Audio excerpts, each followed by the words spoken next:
Okay, good morning, everybody. I apologize for being a few minutes late here.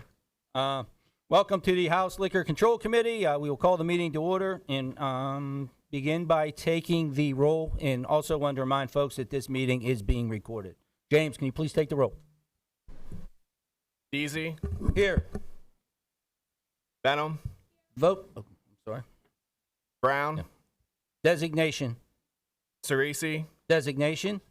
Deloso, Gurgley, Designation. Draw, Designate. Oh, I'm sorry.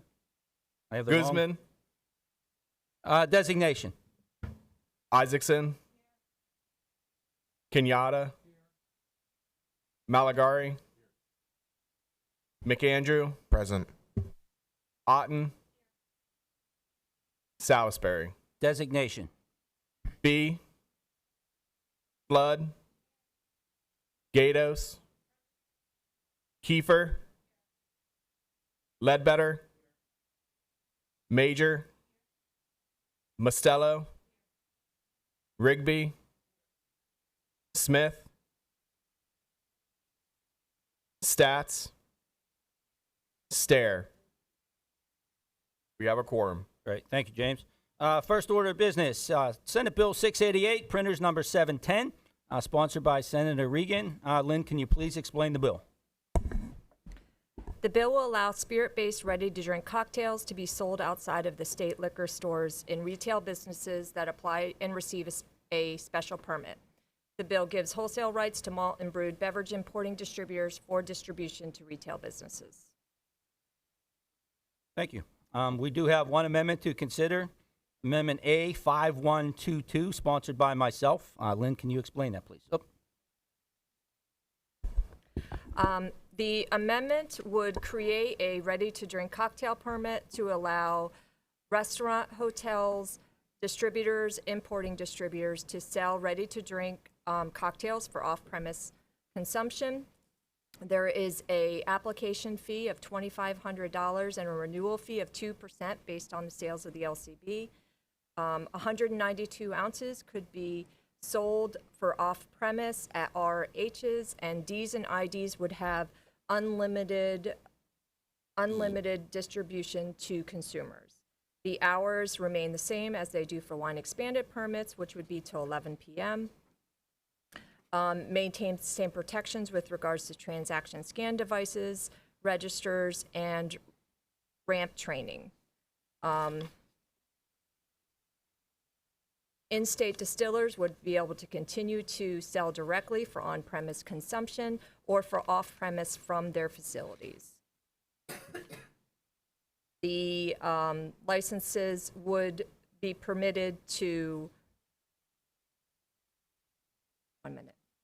they would, any RTDs that are special order would only be permitted for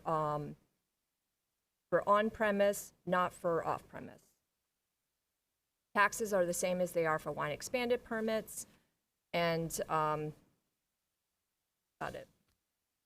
Thank you. Discussion on the amendment. Chair Fee. Thank you, Chairman DC. And first, thank you for bringing up Senate Bill 688 before the committee.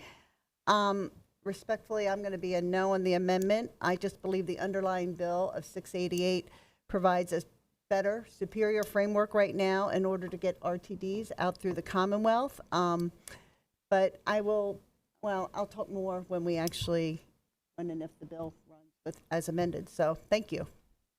Thank you. And I do appreciate the conversations we have had with you and your staff in trying to find some common ground. And regardless of where the votes are today, we will continue to work in those directions. Appreciate that. Is there any other discussion? We need a motion to amend the bill. Isaacson and Kenyatta. Oh, I'm sorry. I didn't see you there. Go ahead. I apologize. Go ahead. Just a question with this amendment.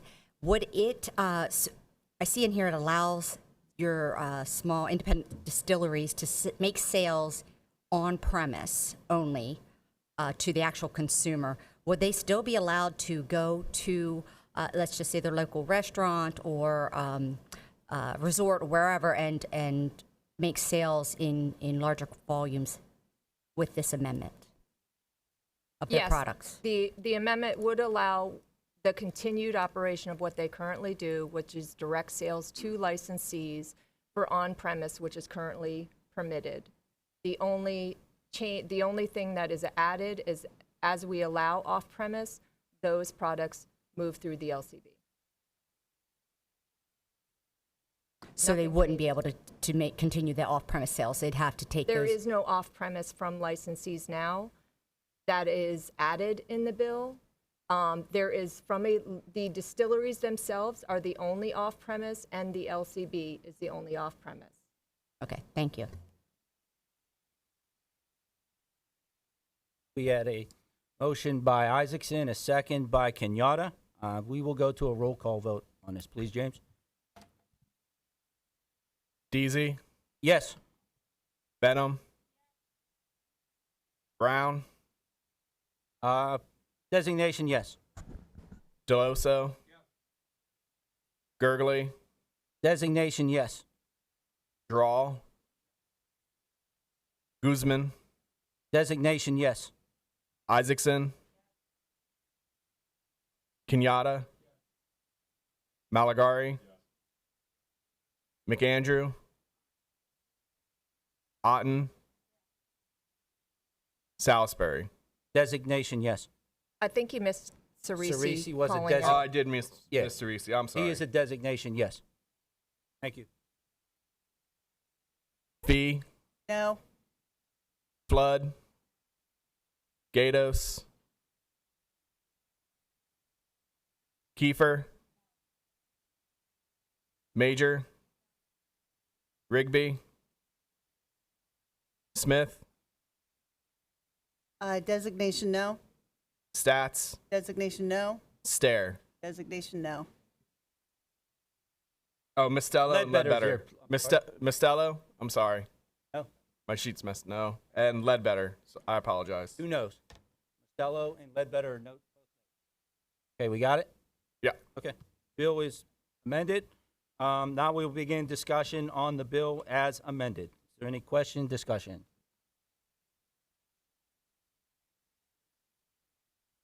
Representative Ledbetter. Thank you, Chairman. The three-tier system was created in 1933, as most, if not all of us in this room understand, and the PLCB shortly thereafter. Residents of the Commonwealth have enjoyed not only the consumer protections from the collaboration of that system and the PLCB, but also the product portfolios available to consumers and retailers alike. The prime sponsor of SB 688 recognized the success of that close working relationship, along with the various stakeholders, the suppliers, the wholesalers, the retailers, PLCB, and then the end consumers. Unfortunately, with the addition of the amendment that was just done here in committee, the language now changes the dynamic where those stakeholders in their historical collaboration will now not all have the same capacities that they have enjoyed previously. And so with that, Chairman, I believe that there's still some opportunity to collaborate and address those concerns. And so I'll look forward to working with you and Chairwoman Fee and the rest of the members of this committee in an effort to try to address those on the floor. Thank you, Chairman. Thank you, Representative. I appreciate, we've had conversations. I know this is a big issue for you, and our door's always open to have those continuing conversations. So I appreciate your input. Any other comments? Or Fee? Oh.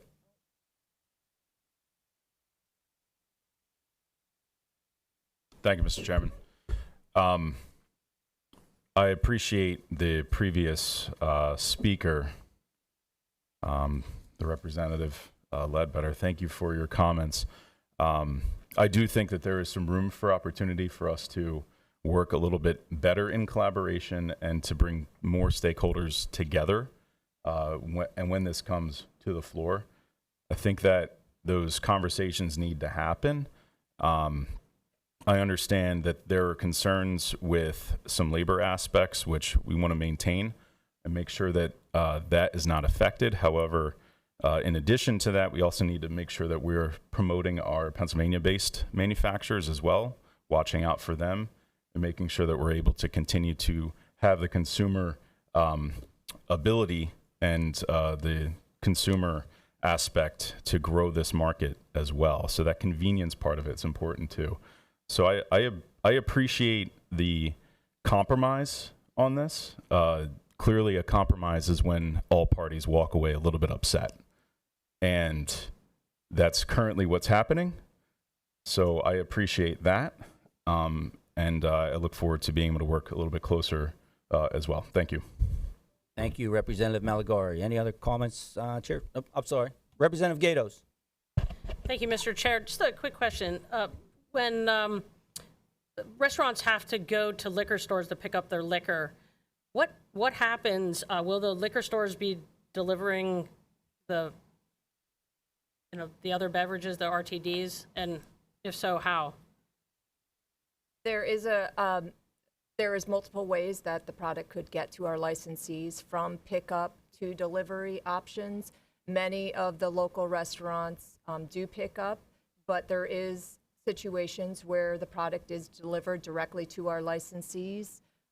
So I think that will be fluid based on how many permits there are and the needs to meet the licensees.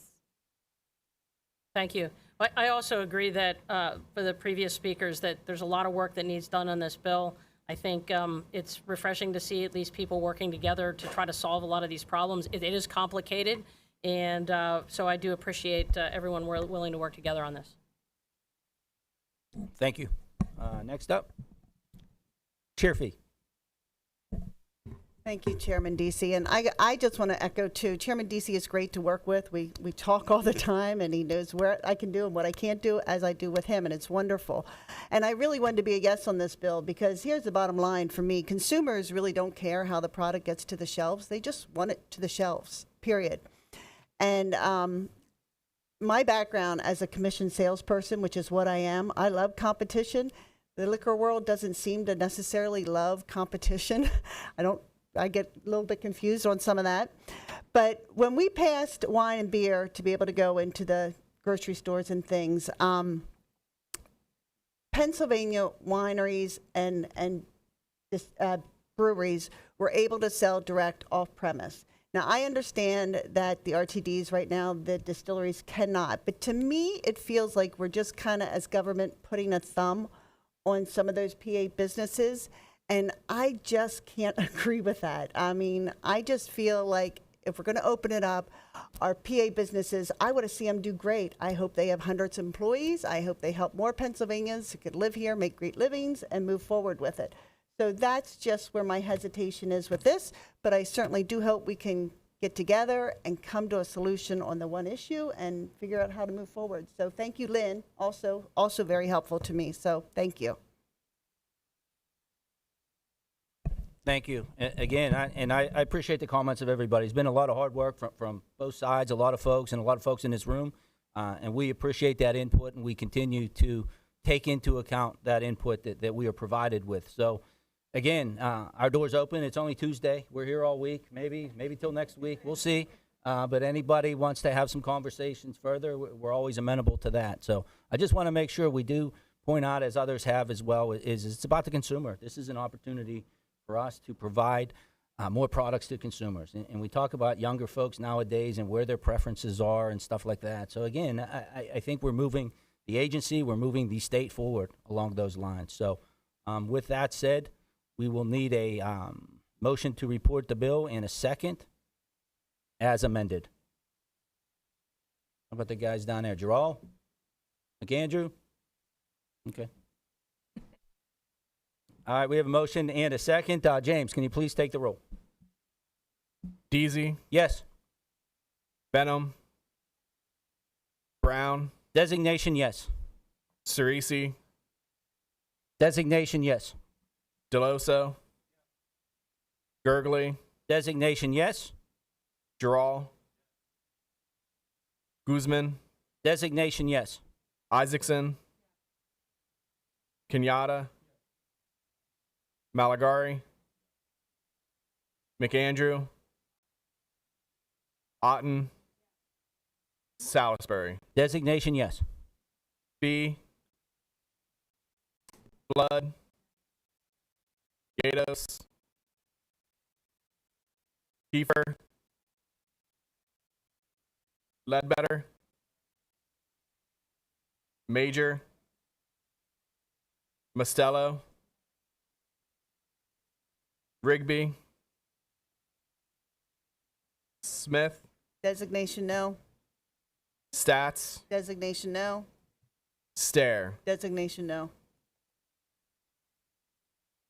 That's 14 yeas and 11 nays. The bill passes. With a majority vote, Senate Bill 688 is reported as amended. Having no further business, this committee meeting is adjourned. Thank you.